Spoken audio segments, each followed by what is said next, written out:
Bonjour à tous et bienvenue sur ce webinaire Connaître les différents dispositifs de financement de formation. Bonjour Nicolas. Bonjour Alice. Alors, quelques règles et consignes avant de commencer ce webinaire. On vous souhaite évidemment la bienvenue à tous. Vous avez vu que sur la droite de votre écran, vous avez une fenêtre qui est ouverte avec la possibilité, comme vous le faites actuellement, de nous dire bonjour et de vous dire bonjour via le chat. Et vous avez juste à côté un petit onglet en bas qui s'appelle questions, dans lequel vous allez pouvoir noter les questions que vous souhaitez nous poser, puisque vous savez que dans ce système Livestorm, il n'y a pas de possibilité d'ouvrir votre micro. On fera de notre mieux pour répondre à vos questions. Alors, on sait que vous êtes très nombreux aujourd'hui. On va faire au mieux avec Nicolas pour être réactif et coller au plus près de vos attentes. En tout cas, vous pouvez poser vos questions dans l'onglet questions et vous avez la possibilité de noter les questions qui vous intéressent pour qu'elles remontent dans le classement et qu'on les voit bien. Donc surtout, passer par l'onglet questions, c'est plus simple pour nous que de jongler entre le chat et les questions. C'était les petites consignes. Nicolas, je te laisse la parole.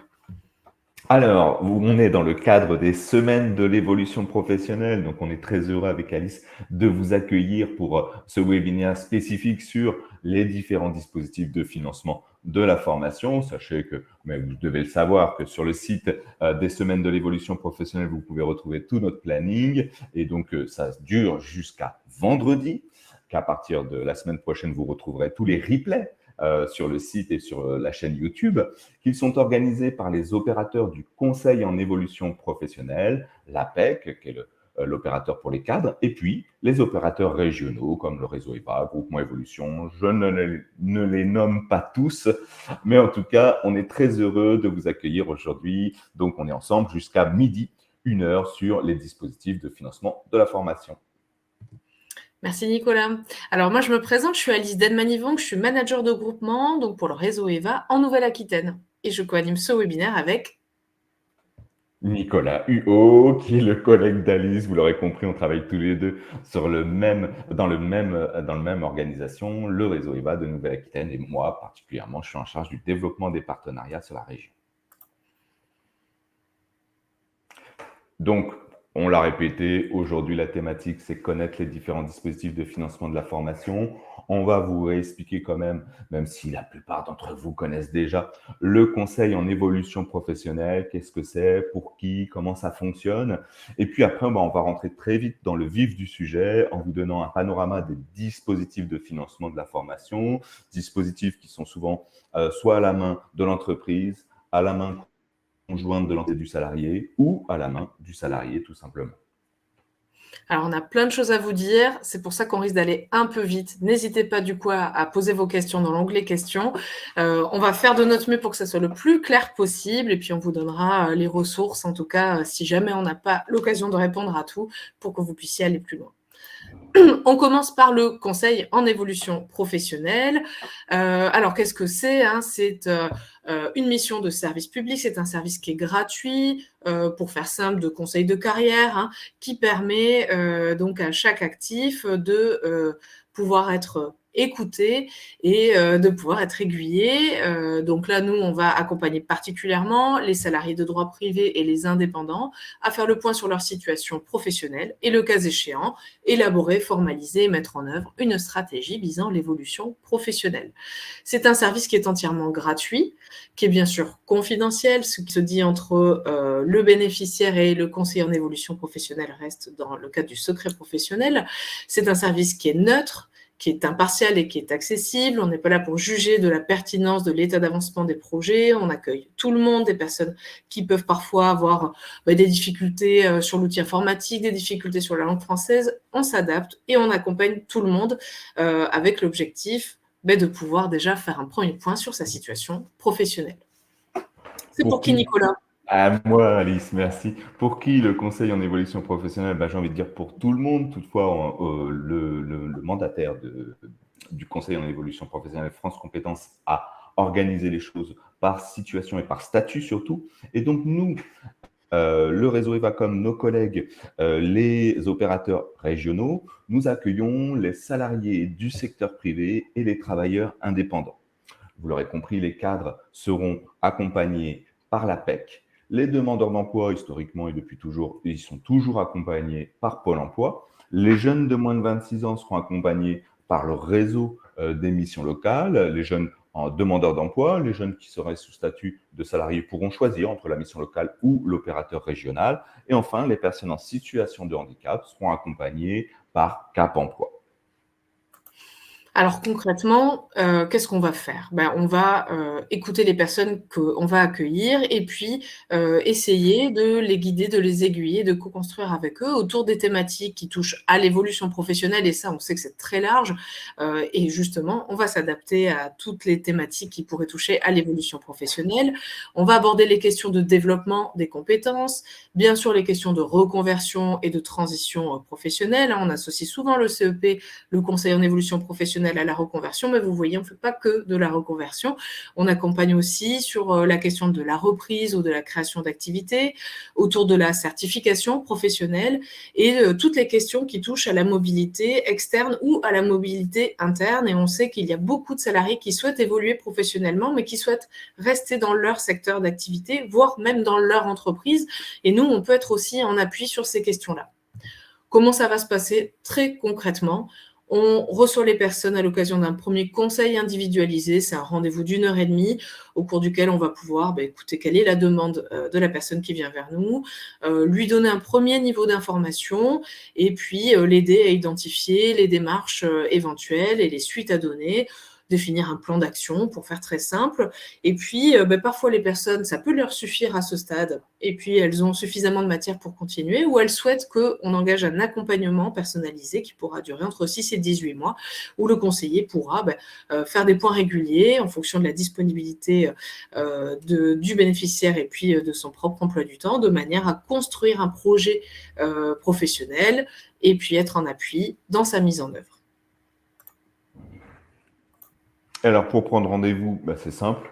Il suffit d'aller sur le site référence du Conseil en évolution professionnelle, c'est-à-dire mon-cep.org. De là, on rentre son statut, on rentre son lieu d'habitation ou son lieu de travail et on trouve l'opérateur qui va nous recevoir avec ses coordonnées pour prendre un rendez-vous.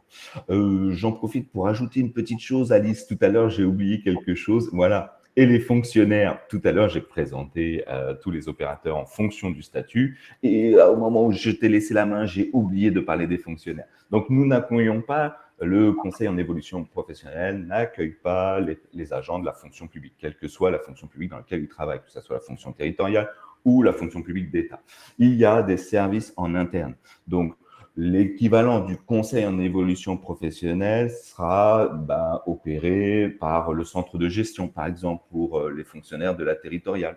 Et puis, il y aura des services dédiés pour la fonction publique hospitalière, la fonction publique de l'éducation nationale, de l'armée, de la police. Bref, c'est pas nous, les fonctionnaires, et nous ne pourrons pas vous accueillir, ne pourrons pas vous accompagner. Il faut en référer à ces RH. Merci Nicolas. De rien. On va rentrer du coup dans le vif du sujet sur le panorama des dispositifs de formation. Donc ça va être un peu le squelette de tout ce qu'on va vous présenter. Un pas de charge, vous avez vu, on va un peu vite, mais parce qu'on a vraiment cette intention d'essayer de vous donner un maximum d'informations sur ce webinaire.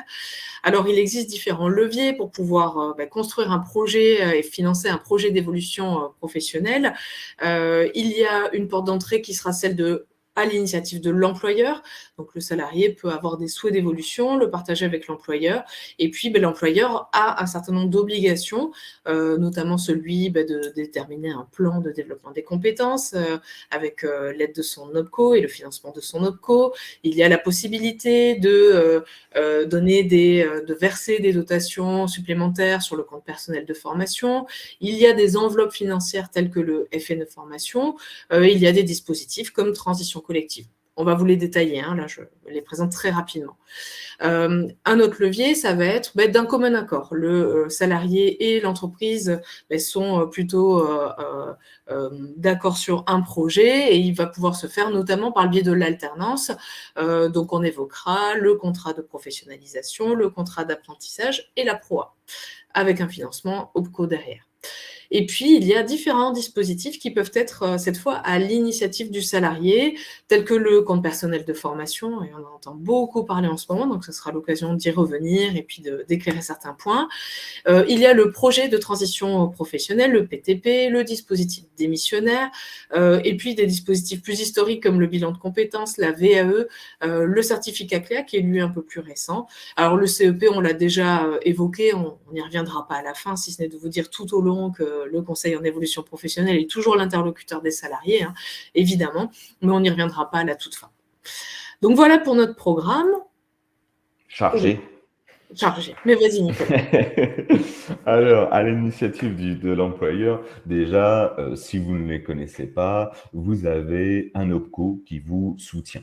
L'OPCO, c'est quoi? Alors, historiquement, c'était les OPCA, vous vous souvenez, les opérateurs paritaires collecteurs agréés qui récupéraient votre taxe sur la formation professionnelle et qui étaient gérés, et qui le sont encore d'ailleurs pour les OPCO, par les partenaires sociaux. À la suite de la réforme de la formation professionnelle de 2018, la loi sur la liberté de choisir son avenir professionnel, les OPCA, beaucoup d'OPCA ont fusionné entre eux pour créer des OPCO. Et les OPCO, même s'ils ne récupèrent plus votre versement obligatoire sur la formation professionnelle, ils peuvent récupérer quelques versements à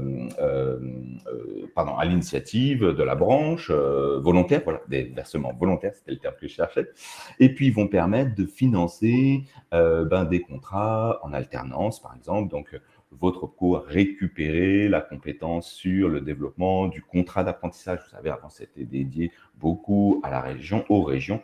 Et maintenant, ce sont les OPCO, donc les branches professionnelles, qui ont récupéré la gestion et la promotion du contrat d'apprentissage qui se développe d'une manière phénoménale.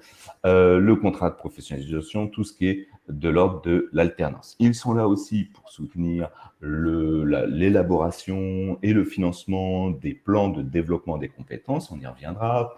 Ils financent particulièrement pour les petites entreprises, PME, TPE. Bref, vous l'avez compris, vous avez des interlocuteurs dédiés en région, sur vos territoires, souvent en fonction de votre OPCO, qui vous accompagnent pour améliorer l'information et permettre l'accès aux salariés à la formation professionnelle. Le développement des compétences, c'est le développement des compétences de l'entreprise qui est visé. Accompagner les entreprises aussi dans l'analyse de la définition de leurs besoins, en termes de formation. Bref, vous avez des experts à votre disposition. Ils sont aussi là pour conseiller les branches professionnelles, ils sont accompagnés par les branches professionnelles, donc votre branche est forcément adhérente, membre d'un OPCO, les partenaires sociaux représentent d'ailleurs au conseil d'administration. Souvent, c'est organisé par branche et puis après, de façon plus générale, toutes les branches se réunissent.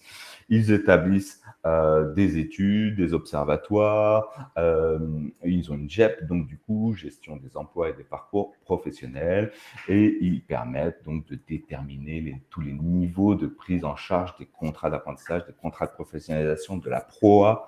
Bref, ce sont souvent des accords de branche qui déterminent tout ça. Voilà pour votre OPCO. Si vous ne connaissez pas votre OPCO, eh ben, c'est simple, vous allez sur le site de France Compétences. Là, vous avez un petit onglet où il y a marqué DSN, trouver son OPCO. Ça vous envoie sur quel-est-mon-OPCO, francecompétences.fr. Et là, vous rentrez votre numéro IDC, l'identité de convention collective. Si vous ne le connaissez pas, vous allez sur la recherche avancée, il vous pose quelques questions et il vous trouve votre OPCO. Voilà sur l'OPCO.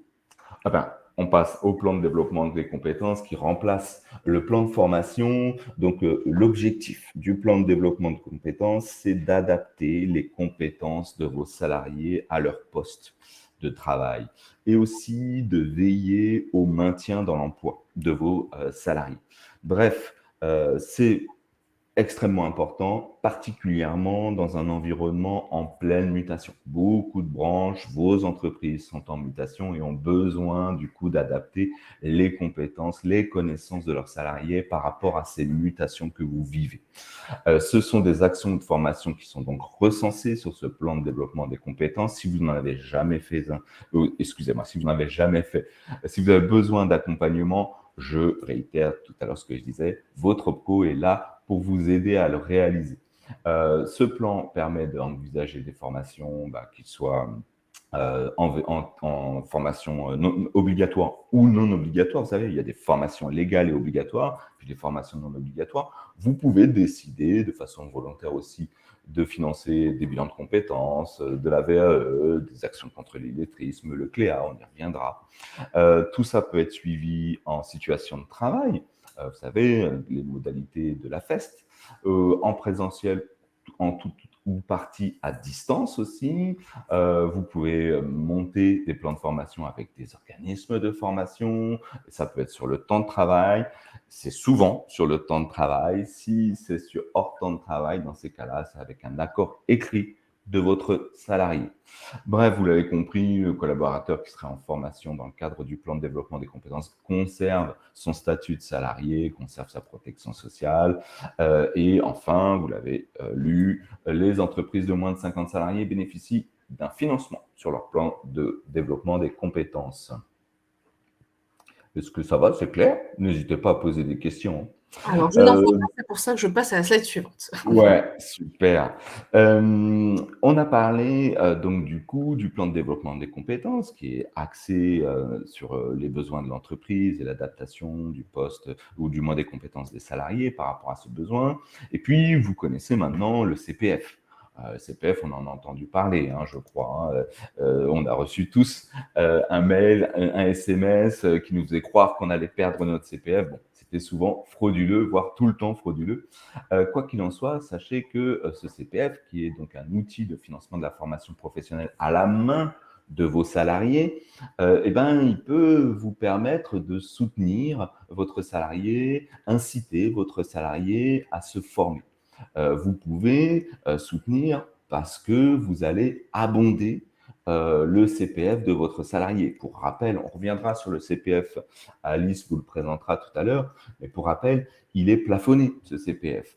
Et puis, comme on cumule 500 euros par an, parfois on n'a pas 5 000 euros, on n'atteint même pas le plafond. Donc, si la formation coûte plus cher que ce que le salarié a sur son compte personnel de formation, vous, par une dotation volontaire, vous pouvez soutenir parce que elle rentre dans la stratégie de l'entreprise, parce que ça intéresse votre stratégie, que ce salarié se forme sur cette formation. Vous pouvez cofinancer cette formation et donc apporter un abondement sur le CPF du salarié. Il existe aussi différents abondements, la dotation volontaire, où vous pouvez verser de façon presque automatique. Vous montez avec la Caisse des dépôts un versement qui se fera automatiquement sur des formations que vous aurez identifiées. Je vous laisse le soin de contacter la Caisse des dépôts pour pouvoir élaborer peut-être ce type d'abondement, qui est des abondements où vous allez soutenir les salariés qui souhaiteraient se former sur telle ou telle action.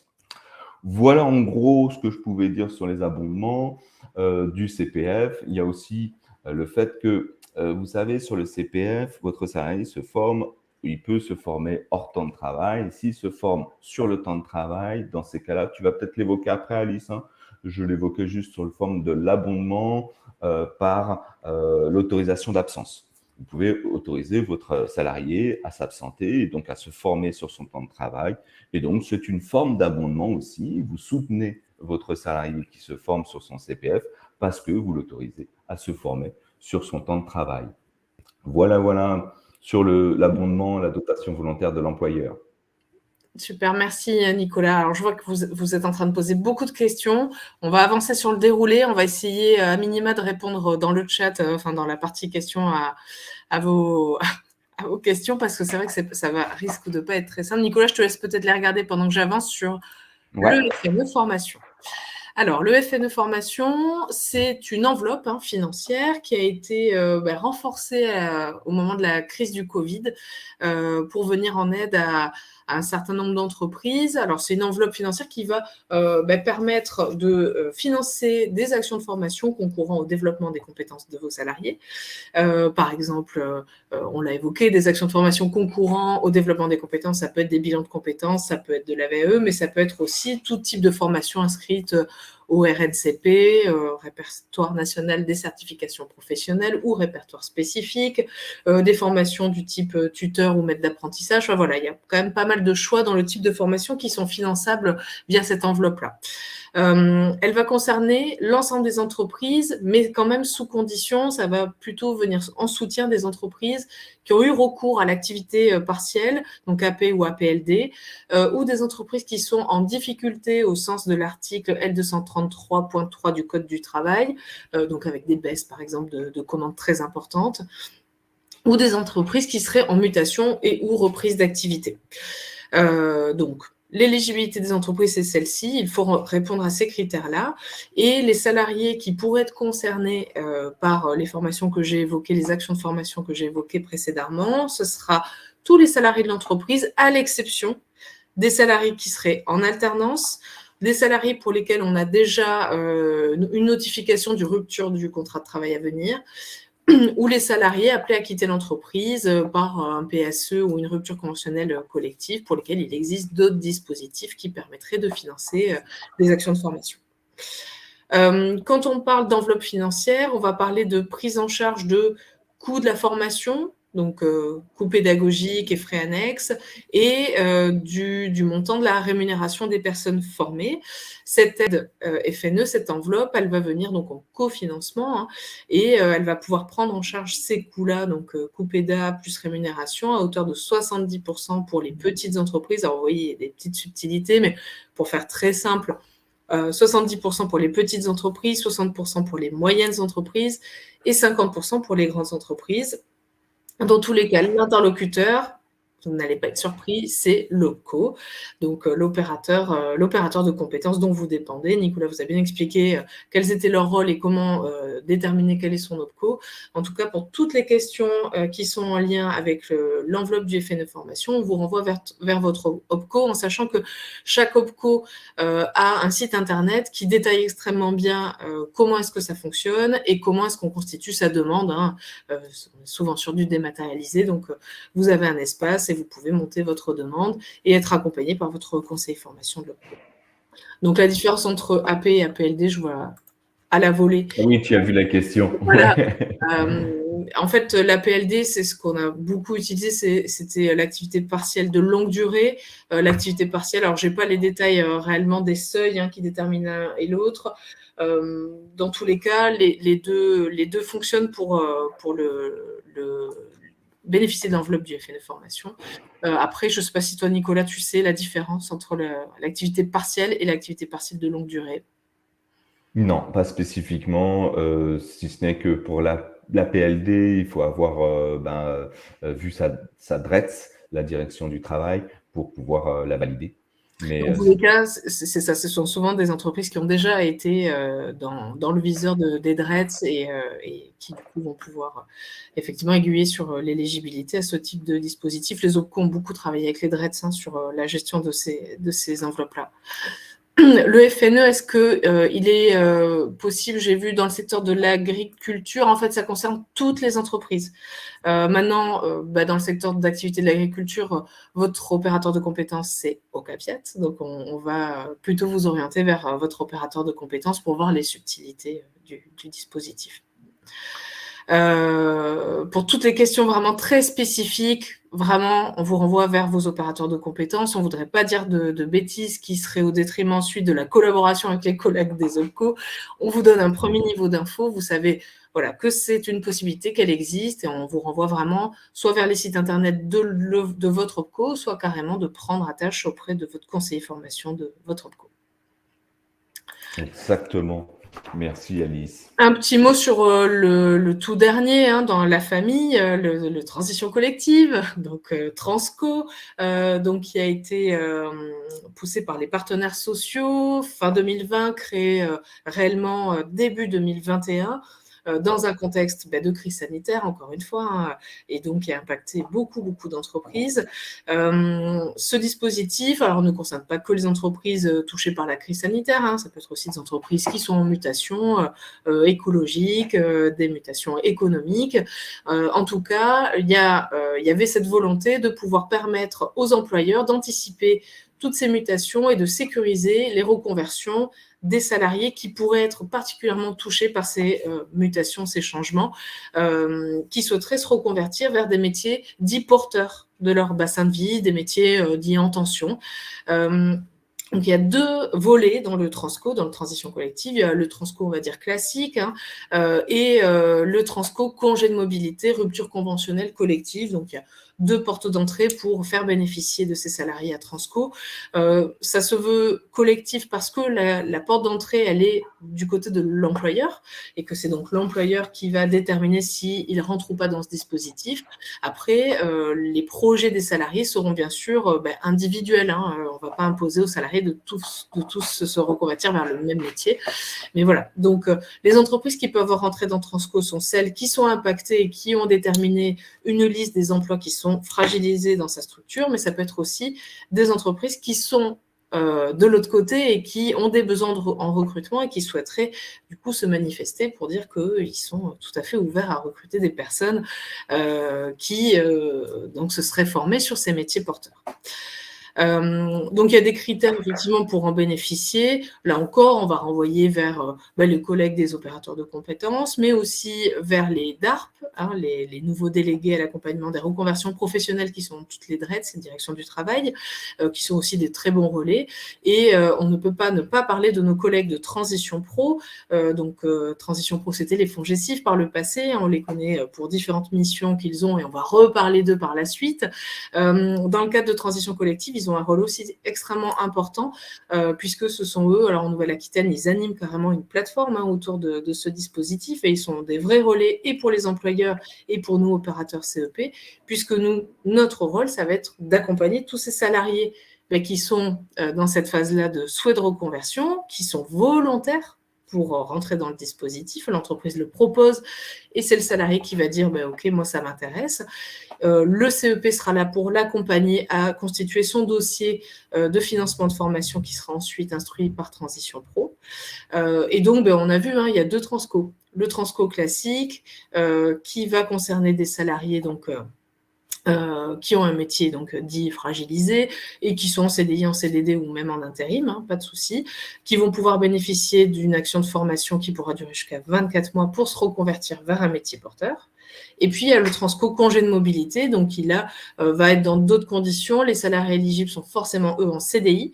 C'est un peu plus déterminé là-dessus. Et puis, il y aura cette fois un accord GEPP ou donc la rupture conventionnelle collective qui va identifier qui est concerné. Donc, c'est quand même un dispositif qui est plutôt attractif pour les entreprises qui souhaiteraient sécuriser les parcours de reconversion de leurs salariés et pour les salariés qui y rentrent, puisqu'ils sont accompagnés tout le long par un conseiller en évolution professionnelle et ils ont accès à des financemits de formation pour pouvoir se reconvertir. Il y a une prise en charge qui va être, prise en charge là encore, coût pédagogique, frais annexes de la formation plus rémunération, qui sera à hauteur pour le transco classique de 100% pour les entreprises de moins de 300 salariés, et puis ensuite c'est 75% de prise en charge pour les 300 à 1000 et 40% pour les plus de 1000. Et puis dans le cadre du transco congé de mobilité, là ça va s'inscrire dans le cadre de ce congé de mobilité, et donc il y aura un reste à charge pour l'employeur, mais il y aura cette possibilité pour les salariés de bénéficier d'actions plutôt sécurisantes pour leur reconversion. Est-ce qu'on continue, Nicolas ? On continue. Moi, je veux bien rappeler, synthétiser ce qu'on vient de se dire rapidement.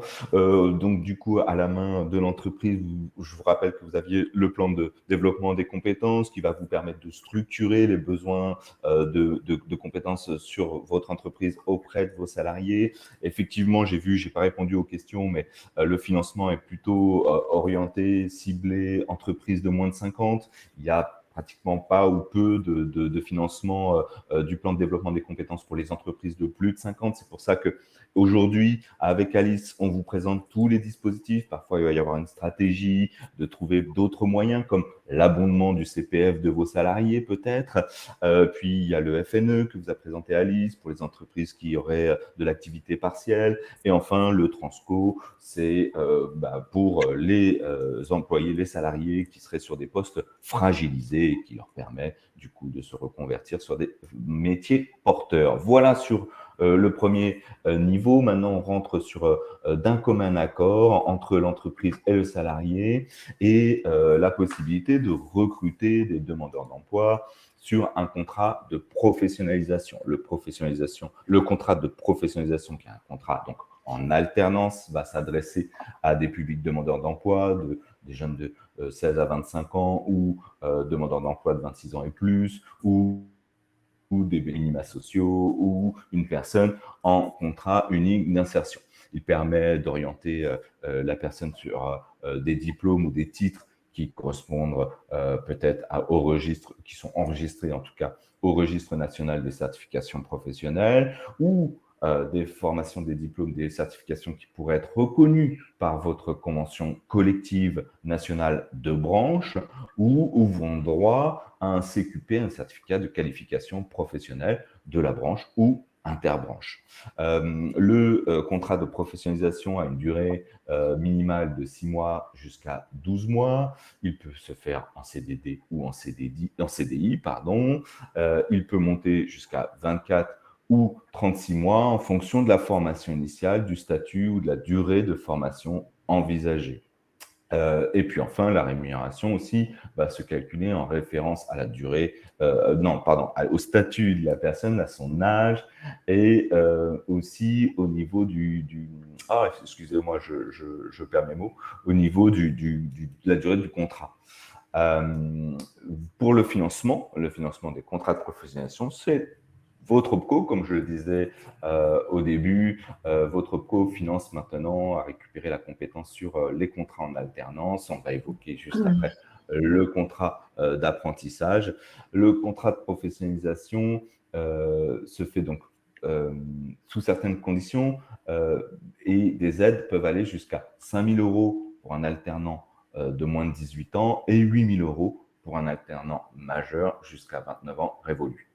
Vous voulez en savoir plus sur le contrat de professionnalisation, comme pour beaucoup de choses en lien avec l'entreprise, effectivement, n'hésitez pas à joindre votre OPCO. Deux personnalités ou deux ressources importantes qu'on a nommées, ça me permet de revenir sur quelque chose que je voulais vous redonner. L'OPCO, il y a souvent ce qu'on appelle des conseillers emploi formation, qui sont répartis sur les territoires en fonction des OPCO. Ils peuvent avoir une autre dénomination, mais ça ressemble à conseiller emploi formation, que vous pouvez donc solliciter. Et puis, Alice l'a bien dit, pour les aides publiques, il y a les DARP, les délégués à l'accompagnement à la reconversion professionnelle, qui sont des nouveaux postes apparus dans les DRETS, la direction du travail, et qui sont vraiment au service des entreprises pour les guider face à la complexité parfois de tous ces dispositifs qui existent et qui permettent donc du coup de former vos salariés. Voilà. Ce que je rajoute on peut-être... profite, Nicolas, excuse-moi de te couper parce que j'ai vu qu'il y avait plusieurs questions qui étaient posées dans ce sens-là. Alors, effectivement, dans le cadre des semaines de l'évolution professionnelle, il y a des webinaires plutôt orientés grand public et plutôt des webinaires orientés entreprise. Celui-ci, il est plutôt orienté entreprise et je pense que dans les personnes qui y assistent aujourd'hui, il y a pas mal de RH, de chefs d'entreprise, etc. Mais très concrètement, on dresse un panorama de tous les dispositifs qui existent. Donc, ce n'est pas du tout gênant si vous êtes salarié, même si vous êtes demandeur d'emploi, de venir chercher de l'information. On ne va pas vous exclure de ce webinaire, vous pouvez rester. Donc, excusez-nous si dans les éléments de langage, on parle de vos salariés parce que c'est à la base un webinaire plutôt entreprise, mais vous pouvez rester, vous êtes le bienvenu. D'autant qu'on va terminer sur tous les dispositifs plutôt à l'initiative du salarié, de l'individu. Et là, il y a sûrement des choses que vous pourrez capter au passage. Pour terminer sur le contrat de professionnalisation, parce que j'ai été un petit peu sur le côté, souvent on se pose la question, quelle différence y a-t-il entre le contrat de professionnalisation et le contrat d'alternance? Le contrat de professionnalisation concerne plus la formation continue, alors que le contrat d'apprentissage concerne la formation initiale. Vous allez retrouver des différences dans les types et durées de contrat, l'âge et la rémunération, tout simplement. Alors, je n'ai pas encore parlé du contrat d'apprentissage, mais j'y vais. Ouais, je te laisse faire. Dis déjà quelles sont les différences avant qu'on ait déjà présenté ce que c'était. Mais le contrat d'apprentissage, on suppose qu'il est un peu plus connu parce qu'il est plus ancien dans son existence. Le contrat d'apprentissage va s'adresser à des jeunes, c'est souvent comme ça qu'on l'associe, des jeunes de moins de 29 ans, avant c'était 25, on est passé à 29 ans, parce qu'on est jeune jusqu'à 29 ans. Ça peut être également sans condition d'âge à partir du moment où on dispose d'une reconnaissance en qualité de travailleur handicapé. Pas de condition d'âge si on est créateur repreneur d'entreprise, dépendant de l'obtention d'un diplôme ou d'un titre, et c'est également ouvert aux sportifs de haut niveau. On est bien sûr des formations, comme l'a dit Nicolas, plutôt de l'enseignement, on va dire, initial, donc des diplômes de l'enseignement de l'éducation nationale, CAP, Bac Pro, brevet, mais aussi l'enseignement supérieur, donc les BTS, les DUT, les licences pro, voire même des masters peuvent se faire en contrat d'apprentissage. Mais on peut aussi passer des contrats d'apprentissage, des titres RNCP en modalité contrat d'apprentissage. Donc les titres RNCP, ce sont les titres qui relèvent du ministère de l'Emploi, donc tout ce qu'on appelle titres professionnels qu'on trouve dans différents organismes de formation. Donc ils peuvent aussi se passer par le biais de contrats d'apprentissage. La durée, elle sera donc en CDD de 6 à 36 mois. Le contrat de travail sera donc identique aux autres salariés sur une base de 35 heures semaine, avec des examens rémunérés à travers des jours de congé, donc 5 jours de congé prévus. La durée de la formation va se calculer en fonction de la durée du contrat. Et la durée minimum, ça sera 400 heures et qui doit représenter au minimum 25% du contrat.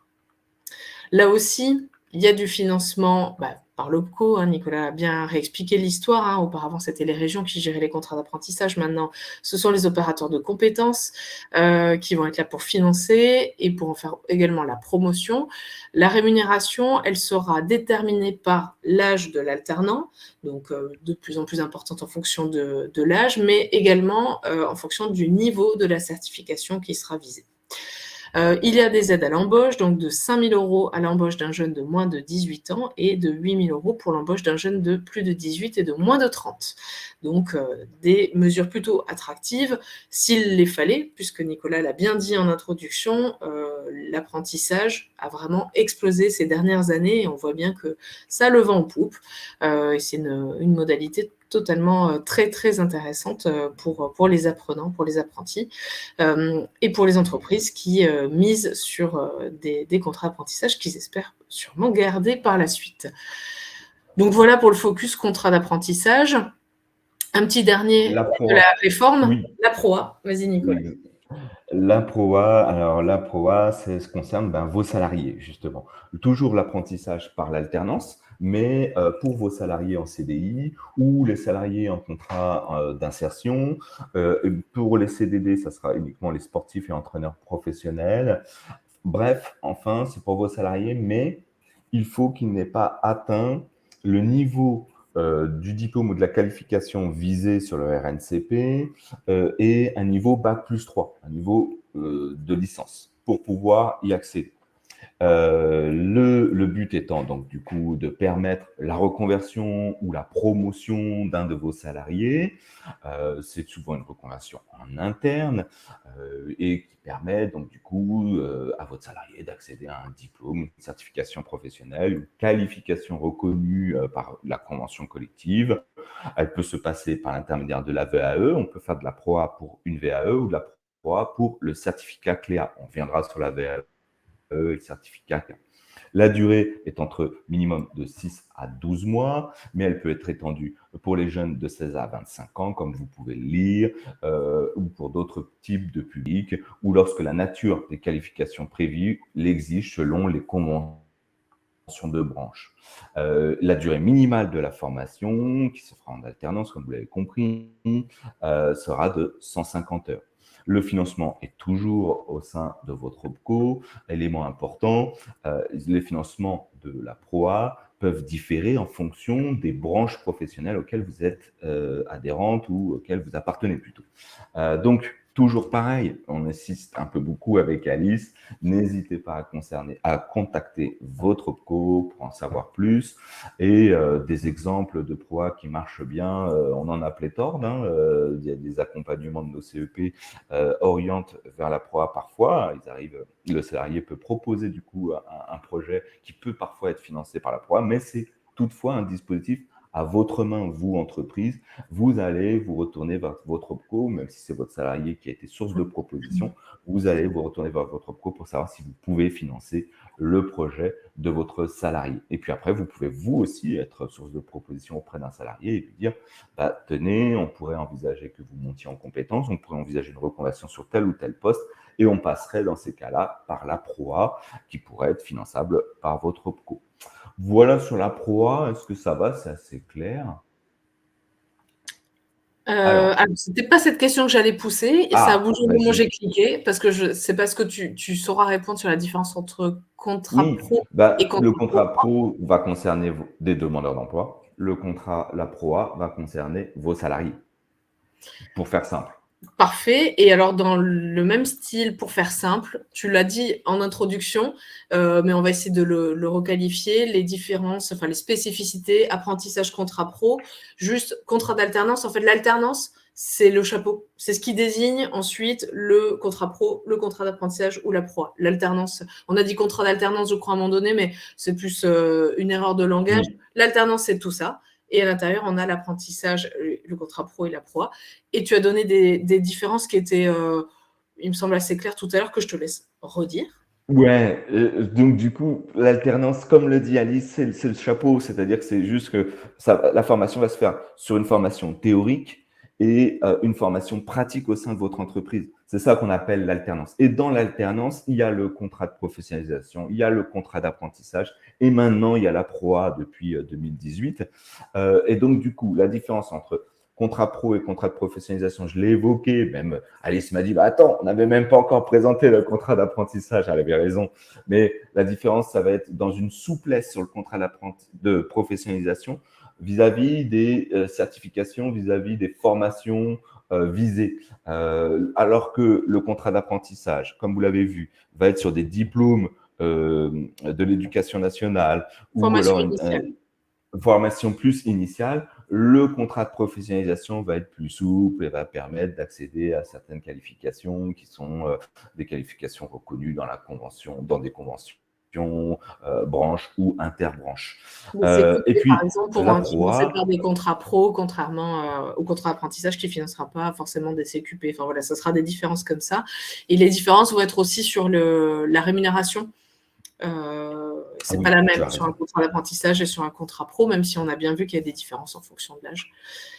Après, est-ce que tu en vois d'autres, Nicolas, toi, de différences? Non, non, non. Après, on avance parce que je vois le temps tourner C'est ça. et on a encore plein de choses à vous dire. Désolé, on ne pourra pas tout vous dire, hein, ça c'est clair sur ce webinaire d'1 heure, mais on essaye de vous en dire le maximum. Et puis après, derrière, les ressources, comme on vous disait, là, en l'occurrence sur les contrats en alternance, c'est votre OPCO.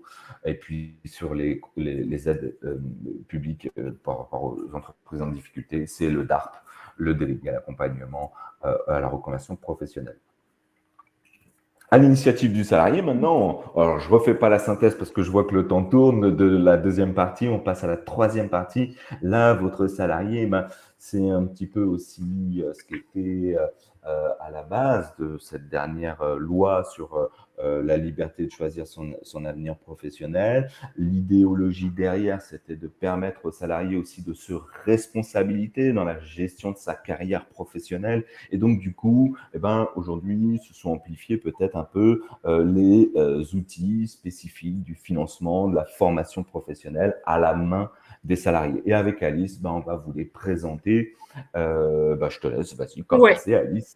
Je voulais juste introduire en rappelant que le conseiller en évolution professionnelle, le CEP, va être vraiment la porte d'entrée pour le salarié pour répondre à toutes ses questions, pour l'informer sur ses droits, parce qu'on ne sait pas toujours à quoi on a droit. On travaille depuis un certain temps dans une entreprise où on est travailleur aussi indépendant. On l'a bien dit, hein, sur le CEP, on accompagne aussi les travailleurs indépendants. Passer par le CEP, ça va permettre aussi d'éclairer et de savoir un peu plus ce à quoi on a droit et en fonction de son projet, d'essayer de trouver quelle est la meilleure ingénierie possible et quel est le meilleur dispositif. Et dans les choses dont on entend beaucoup parler, Nicolas l'a évoqué dans les dotations que l'employeur peut verser sur le compte personnel de formation de son salarié, mais le compte personnel de formation, il existe depuis 2015. Auparavant, on avait du DIF, vous savez, le droit individuel à la formation, qu'on a perdu si on ne l'a pas renseigné dans son compte personnel de formation au 30 juin de l'année dernière. Mais voilà, on avait déjà des droits qu'on pouvait acquérir et transporter. Le compte personnel de formation, il est venu simplifier tout ça. Il est accessible, il est ouvert automatiquement dès l'entrée dans la vie active et puis il va expirer au moment où on part en retraite. Il est alimenté de manière automatique chaque année. On cumule, quand on est un salarié de droit privé, 500 € par an, plafonné à 5 000 €, 800 € par an si on a peu de qualifications niveau CAP, BEP en dessous ou reconnu de travailleur handicapé. Donc 800 € par an, plafonné à 8 000 €. Quand on est travailleur non salarié, c'est 500 € par an, bon, plafonné à 5 000 €. Et pour les agents publics, on a eu une petite question tout à l'heure sur les agents publics.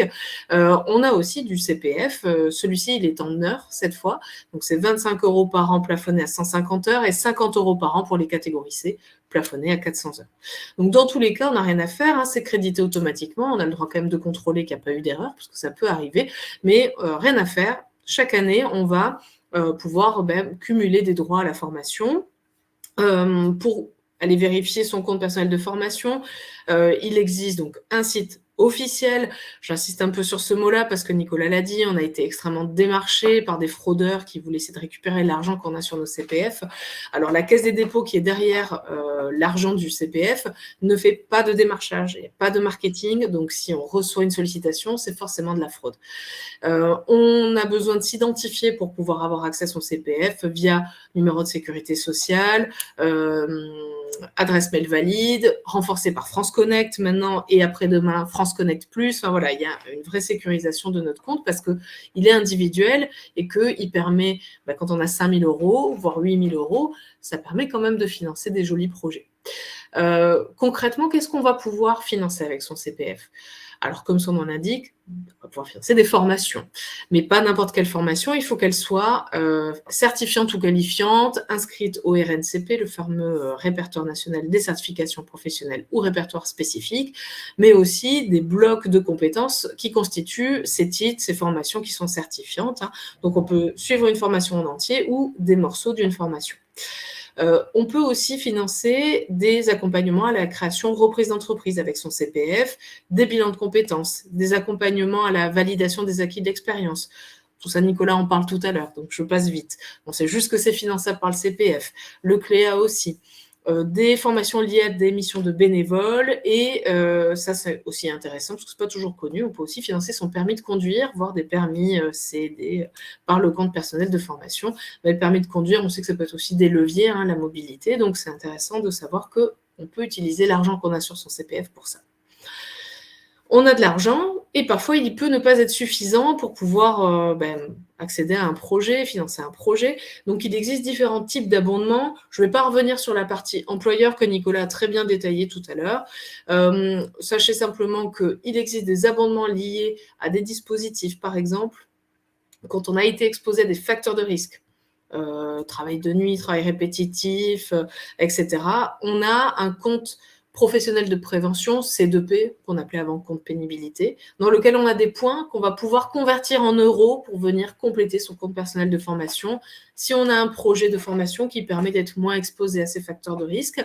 Donc on passe par son conseiller en évolution professionnelle qui va remettre une attestation qui va expliquer la procédure. Quand on a eu un accident de travail, une maladie professionnelle, on a la possibilité, et une incapacité qui a entraîné une incapacité de 10%, on a la possibilité de demander un abondement à l'assurance maladie qui va aller jusqu'à 7 500 € pour pouvoir accompagner une reconversion, car on ne pourra plus exercer le métier qu'on occupait au moment de l'accident ou de la maladie. Et puis, il y a aussi le compte d'engagement citoyen, quand on a eu des activités de service civique, de bénévoles attestés. Donc, on va accumuler aussi de l'argent qui pourra venir abonder son compte personnel de formation. Et il y a également des abondements de co-construction. Quand on est demandeur d'emploi, on a la possibilité de demander à Pôle emploi un abondement complémentaire pour pouvoir financer un projet. Donc, c'est sur instruction, hein, c'est Pôle emploi qui a la main, mais on a la possibilité de faire une demande de complément à Pôle emploi. Il y a aussi des abondements automatisés. Il y a certaines régions en France qui ont décidé d'abonder de manière automatique certaines formations. Donc, quand on va sur moncompteformation.gouv.fr, et qu'on fait sa recherche de formation, s'il existe des abondements automatiques, en fait, on va les voir. Les OPCO peuvent aussi abonder, l'État, selon certains critères, via le plan de relance avec France Relance. Il y a possibilité aussi d'avoir des abondements sur certaines formations qui sont vraiment dans un créneau porteur. Par exemple, l'année dernière, il y a eu beaucoup de formations dans le numérique qui ont été abondées, qui permettaient d'abonder les comptes CPF. Donc voilà. Donc en tout cas, ce qu'on retient, c'est automatique, on a des droits, on n'est pas démarché, donc on ne répond pas aux sollicitations. Et le site officiel, c'est .gouv.fr à la fin, et ça, c'est sécurisant. Et il y a aussi évidemment une application mobile, et on peut aussi cofinancer son projet avec sa carte bleue. Ça aussi, on a le droit de le faire si on le souhaite. Nicolas l'a évoqué, c'est vrai que c'était pas sur la slide, mais la formation ou l'action qu'on va demander peut se faire sur temps de travail ou hors temps de travail. Si elle se fait sur temps de travail, il faut que l'employeur ait donné son autorisation. Donc, on sait qu'il y a pas mal de formations, du coup, et d'actions qui sont réalisées hors temps de travail dans ce cadre-là. Et d'ailleurs, il y a une question qui va dans ce sens. Est-ce que l'employeur peut prêter... Alors, excusez-moi, je vais mettre en visibilité la question, ça sera plus simple. Si l'employeur autorise le salarié à réaliser une formation de son CPF sur son temps de travail, est-ce que l'employeur peut prétendre à répondre à son obligation de formation? C'est une bonne question, ça. Nicolas, tu as la réponse, toi? Non, alors là, je t'avoue que je suis un peu sec, Alice. Ouais. Il faudrait vérifier auprès de votre OPCO, je pense. Je ne suis pas sûre sur la question du CPF, mais c'est vrai que il y a une forme de soutien. Vous avez raison de poser la question. Nicolas l'a un peu dit tout à l'heure, quelque part, si vous acceptez que la personne parte faire sa formation sur temps de travail, je crois que tu as dit quelque chose comme ça. C'est une forme Oui, d'abondement, un je crois que tu l'as dit soutien, comme ça, bien parce que sûr, un le abondement projet hors soutenu. congé. Mm. Donc, c'est une très bonne question. On est désolé de ne pas être en capacité d'y répondre. Mais j'imagine que la réponse doit bien être quelque part. Et vous avez également sur le site moncompteformation.gouv.fr toute une FAQ, parce que la Caisse des dépôts était débordée de questions via leur plateforme téléphonique. Ils ont vraiment construit un système de FAQ extrêmement performant. J'imagine que la réponse est sur la partie aide du site moncompteformation.gouv.fr. J'ai plus de voix, je vais te passer la parole, Nicolas. Je la Ouais, vas-y Alice. Et en plus, moi je vais vous présenter le projet de transition professionnelle. Alice vous a présenté le CPF qui est l'ancien DIF, on va dire ça comme ça, très simplement, très rapidement. Là, le projet de transition professionnelle, le PTP, lui, on pourrait le déterminer comme étant le nouveau CIF, le nouveau congé individuel de formation. Il s'adresse aux salariés, comme pour le CPF, même si le CPF, on peut l'utiliser en tant que demandeur d'emploi, alors que là, le PTP, vous ne l'utiliserez pas, vous ne pourrez pas en bénéficier en tant que demandeur d'emploi, vous devez être sous statut salarié. Il faut avoir au moins 1 an d'expérience dans votre entreprise et avoir travaillé au moins 2 ans auparavant pour pouvoir y prétendre si on est en CDI. Si on est en CDD, il faut avoir au moins fait un CDD de 4 mois dans les 12 derniers mois et avoir travaillé au moins 2 ans dans les 5 dernières années. Il concerne uniquement des salariés qui souhaiteraient se reconvertir, qui ont des projets de formation qui visent donc un changement de métier ou de profession. Attention, la reconversion peut aussi concerner une reconversion interne, ça peut arriver. Une étude de France Compétences démontrait que une reconversion sur 4 se passe au sein de son entreprise.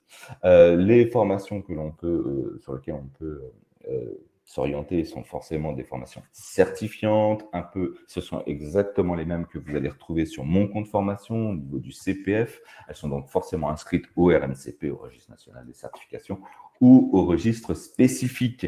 Vous retrouvez aussi ces listes sur le compte de France Compétences.